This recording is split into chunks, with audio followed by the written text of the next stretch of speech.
Pitch নিয়ে মুশফিকের রহস্যজনক post.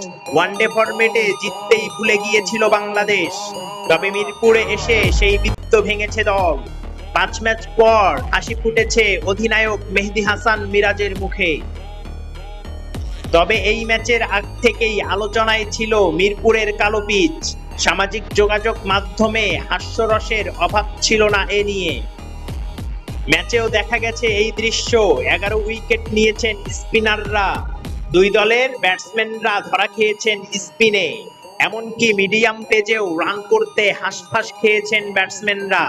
দিন শেষে ম্যাচ সেরার পুরস্কার উঠেছে লেগ স্পিনার রিশাদ হোসেনের হাতে, যার ফলে পিচ নিয়ে আলোচনা সমালোচনা বেড়েছে অনেক বেশি।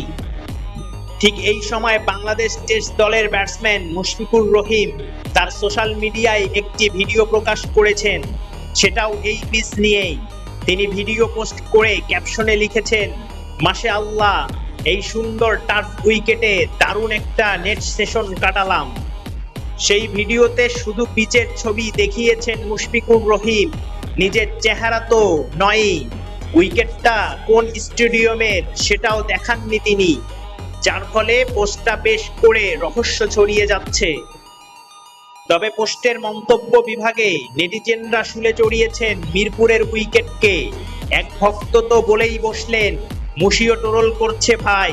তবে আদৌ মুশফিক মিরপুরের উইকেটকে ইঙ্গিত করেই এই পোস্ট করেছেন কিনা তা জানা যায়নি। চ্যানেলটি সাবস্ক্রাইব করে সাপোর্ট করবেন।